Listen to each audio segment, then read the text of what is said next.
Hi everyone, today we'll be discussing the Diablo 4 Flurry Rogue build. This is a poison AoE build. It is a lot of fun. Highly recommend it for solo play especially.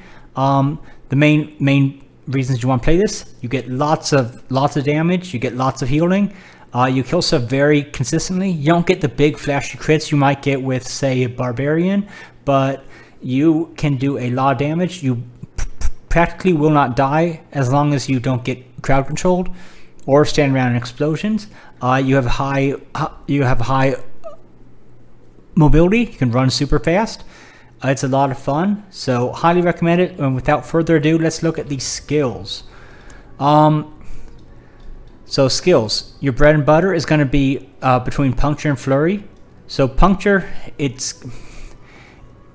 this is a combo point build. You're going to use Puncture 3 times to generate combo points and hit them with 1 Flurry. So with Puncture, you want Enhanced Puncture and Fundamental Puncture. This will give you some energy. You don't have much crowd control. It doesn't actually give you that much, but it gives you some energy. And this Fundamental Puncture is critical. It makes your enemies vulnerable. You want vulnerable enemies because you will do a lot more damage to them. So we'll see in a second. Your Flurry, with Enhanced Flurry, every time you damage a vulnerable enemy, you heal. Great. It only goes up to 12% of your life per cast, but still it's pretty good. Improved Flurry, when you hit 1 vulnerable enemy, makes them all vulnerable. So Flurry, as you can see, hits 4 times. It hits enemies 4 times. So what this does, on the first cast, it's going to hit your 1 vulnerable enemy that you hit with Puncture. It's going to make everything around you vulnerable. It's going to hit them all the next 3 times. It's going to heal you on every hit up to that 12%, which you will hit pretty fast. Then you've got some other skills here. Siphoning Strike is critical to the build. Your crits will heal you even more. There's no cap on this. You will just heal. You can easily heal from, if you're in a big group, you can easily heal from half health to full with 1 Flurry. Like, the healing is insane. Sturdy, 12% close damage reduction. This is one of your most important stats, and this is just solid. Stutter Step, I am not sold on this the way other people are, but move speed is great, and it does last 4 seconds, so can't go too wrong. Here are some of your support skills. Shadow Step, you're gonna basically lets you teleport around. It gives you a bit of critical strike chance. This is great against bosses and tough elites. This stun will help you get your momentum up. We'll get that in a bit. You could also consider going with a disciplined Shadow Step if you want more. If you want more mobility. Then Weapon Master here. If you're using swords, which is your ideal, you get 9% increased damage per sword. If you have daggers, you get more damage to healthy enemies. Healthy means they have over 80% health. It's not great, but it's okay. Really, you want swords for this, but if your daggers give you more damage, obviously you use the daggers. Concussive is actually not very good. It does give you crit chance against poison trapped enemies, but I may actually move those points in build later on. Dark Shroud. This is damage reduction against bosses and tough elites, and move speed. As always, we love move speed. Poison Trap. What this is going to do is going to poison enemies. You'll get more bonuses from poison. We'll see in a bit, and it's going to knock them down. Again, this is crowd control for momentum, and it's going to reset your imbue 30% of the time. That's not reliable, but it's nice when it happens. Exploit. This is pretty good. 18% damage to healthy or injured. As you can see here, healthy means more than 80% life. Injured means less than 35% life. So about half the time this is going to be up. Malice, 9% more damage to vulnerable enemies. As you said, your enemies should always be vulnerable with this build, so this is just basically 9% damage. It's great. If you can get more points than this somehow, that would be good. I think there might be items that give you points to Malice, so keep an eye out for those. Then, for your other skills, Poison Imbuement. This is, again, actually the last skill you will be getting is Poison Imbuement. This just does extra damage on your next 2 flurries and poisons everything. With this modifier, your critical strikes will have an extra 75% poisoning damage, which is great. So basically what this does, your Flurry will do 100% damage as poison right away, then another 120% as additional poison over the next 6 seconds. So basically, and that stacks, by the way. So basically, this doubles the damage of your flurries when it's up. That's can't go wrong. You want deep building toxins. Your poison enemies will deal less damage. This is a huge amount of less damage, by the way. 15% is crazy, so get this. Deadly Venom. Now, you do a good amount of poison damage, but I would put more points in here long before I put it in here. Alchemical Advantage. Unfortunately, this caps at 15% no matter how many points you put in it, so it's not worth more than 1 point, but I would put 1 point in here. You should get like 5 to 10% in most group fights, and we do love attack speed. Ultimates, don't even bother, but you want to get Innervation here. This will give you more energy. Again, your main thing is, Puncture, Flurry. You won't run out of energy if you have this. Trap Mastery. This will give you even more crit chance with the poison trap, which is great. And that is crit chance against any vulnerable enemies. You don't even have to hit them with the poison trap. Adrenaline Rush. We don't care about the skill at all. It's just here to get us to haste. Haste gives us more movement speed or attack speed. Great use of 3 points. Then for your key passives, it's going to be between Close Quarters and Momentum. Let's talk about Close Quarters first. Close Quarters gives you basically 20% attack speed because you are going with that puncture, flurry. Puncture, flurry. You should have both these up all the time. So 20% attack speed all the time. Or Momentum.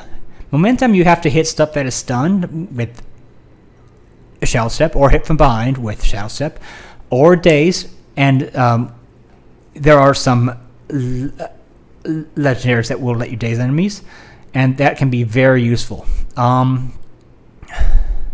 So the main reason you want to get Momentum, you'll see it has 3 bonuses. 50% movement speed, that's good. That's really good. 30% increased energy regeneration, that's fine. 20% damage reduction, that is the best. That is great. So basically, you want to choose between having 20% damage reduction sometimes or 20% attack speed a lot of the time. There's a case we made for either one. I lean towards damage reduction. I'm not sure I have this up often enough to justify it, so you might want to go with Close Quarters. Depends how often you feel like you can get this up. All right, let's get into stats next. I made a presentation. It's exciting. So, best stats. What you want? First of all, core skill damage. Flurry is your core skill. You want damage for it. 2 ranks of Flurry. This is only on gloves, but this is the best stat. But it's you'll find one at low levels, or one rank of Flurry at low levels, 2 when you're in your 30s, I think, and late game I guess I can get up to 3 or 4. I haven't got anything with 3 or 4 yet, and I'm level 68. Damage to close enemies. Again, you're hitting them with Flurry. They will always be close, or else you're not hitting them with Flurry. So this is great. Damage reduction from close enemies. If you don't want to die, your whole thing is gaining life faster than you're losing it. So damage reduction from close enemies is great. Critical strike chance. Crits do more damage. Honestly, critical strike chance is really hard to come by, so don't worry about this one too much. But it's a great stat to have on gloves. My current gloves, actually, I'm just gonna share this 1 second. My current gloves have an impressive. The reason I have these is the impressive 8.4% critical strike chance. That's a lot of crit, but that's my own stat. I cap out around 20% crit right now. I think later on that'll get higher, but not yet. Then vulnerable damage. Enemies will always be vulnerable if you're playing it right, so this is almost as good. In some ways it is better than core and close. We'll get to damage buckets in a bit. Other stats. These are all great. Attack speed, move speed, maximum life. Since all your healing is based on life, having more life is good. Damage reduction, great stat, but you'll get about 3 times as much damage reduction versus close as you do just flat damage reduction, which is unfortunate, but that's why you want to look for that close more than the base damage reduction. Cutthroat skill damage, again, great. Cutthroat is your Flurry, that's your main skill. Dual wield weapon damage, again, great. These tend to be lower values, so I would not prioritize them as much. These are all good. Damage to EAs, poison, reduction, dexterity. Cooldown reduction I have here, I'm not sold that's useful at all. Resistance to all elements, this will probably move way up at some point. Right now, elemental resistance is broken, it's almost useless. So this is pretty far down. Critical strike damage. That's, once you have enough crit, this is going to be a great stat. Until you do, it's like at 20% crit, 50% critical strike damage is only a 10% damage increase. That's, you'd rather just have 12% damage to close mostly. And then some mediocre stats. These aren't bad, but intelligence, critical chance with imbued skills, critical chance versus injured, damage to injured, flat damage. Again, flat damage tends to have such low values, and there's so many other ways to get damage that I would not prioritize that. Gems generally suck, but if you have them, topaz and armor will give you damage reduction while crowd controlled. That's important because that's when you're at your most vulnerable. Emerald in weapons, that will give you critical damage to vulnerable enemies. That's, you know, obviously your enemies will be vulnerable with this build. And diamond jewelry that gives resistance to all. It's almost useless, but hopefully it's not completely useless, and it's better than the armor. It's like 200 armor versus 8% resistance. Then let's talk about damage buckets. Okay, so what are damage buckets? Damage buckets are the term the community has come up with to explain how different things are multiplied together. Basically, if you've played games, you know how it is. With 2 buckets is what you would normally see. Your base damage, that goes up, and then if you get a critical, that multiplies it by however much. But in Diablo 4, we've got 4 kinds of buckets so far. And a lot of this is new information. This is subject to change, but it's a rough outline. So your base damage multipliers, dexterity increases your skill damage. I think core skill and cut those skill damage will go in here too, but not sure. Basically, anything that increases the damage of your skill, like on your tooltip, goes into this bucket. Then extra damage is stuff that's applied to enemies nearby. So like if they're close, if they're poisoned, all your bonus damage there. Vulnerable multipliers, that's your default 0.2 plus however much bonus you have. And your crit multipliers, that's a default 0.5 plus however much bonus you have. So here's an example. Say you have 500 dexterity for 50% there. You do an extra 50% to close, 50% to poison, 30%, and 50%. All this adds up to 180, but your total damage will be 9 times as much. That's because you're doing 1.5 times as much on your skill. Oh, I did this math wrong. It is 9 times, but that's supposed to be 1.5 plus 0.5, sorry. Anyways, you'll do double damage to enemies that are close or poisoned. You'll do an extra 50% to enemies that are vulnerable, and then double all that again for your critical. And if it's not critical, then it's only 4.5 times as much.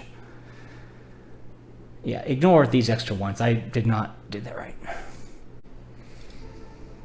All right, let's take a look at Paragon points. So the Paragon board, you start earning these points at 50. You can put them in for small or eventually large bonuses.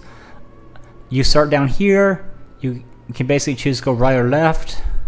I prefer right. Right will give you damage and a bitter life. Left will give you resistance and a bitter life. They're mostly the same. Do you want 8% resistance or 20% damage? Obviously, you want damage. You want to kill stuff. Hell yeah. So then, keep going.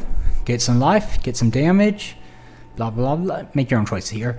And you'll get up to this glyph. You want to keep going. This time you want to go left and get even more damage and dexterity.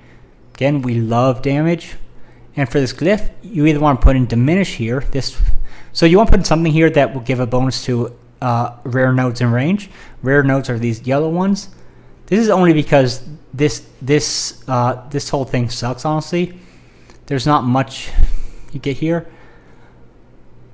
this board sucks, is what I'm saying. There's not much you get here. You don't want to spend a ton of points to get the bonus here. So just put something that makes this node stronger. It'll make this one stronger if you decide to get it. Diminish is pretty good. Efficacy might be better if you have plans to get that intelligence later on. They'll give you 20% more power on your imbuement skills. Anyways, keep going. Get on this gate. Once you get here, you'll get to the board attachment screen. You'll get to choose a board. What you want to do, you want to choose the tricks of the trade, and then you want to rotate it so that brawler is towards the lower left. I think that you rotate it twice. The reason you want to do that, tricks of the trade will give you 25% more damage as you alternate your marksman cutthroat skills. So basically, your puncture makes your next flurry do more damage. Your flurry makes your next puncture do more damage. You don't care about that as much. The important thing is that your puncture makes your flurry do more damage. 25% more damage is a lot. And also, this brawler node is fantastic. So you're going to want to go. You're going to want to beeline it over to there.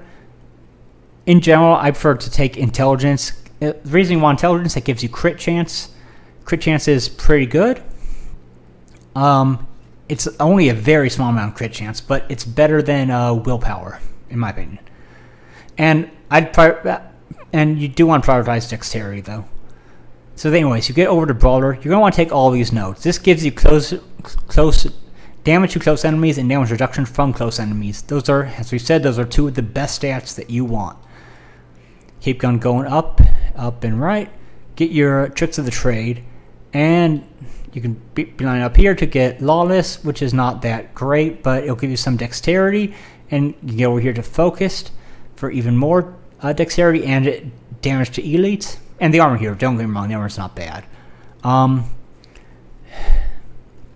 And with your glyph socket, what you want to do here, closer. Closer gives your cutthroat skills more damage. For every dexterity and range, you got your dexterity here. I would suggest purchasing a few extra dexterity nodes. I did that. For 10% reduced damage while wielding a melee weapon, which is always.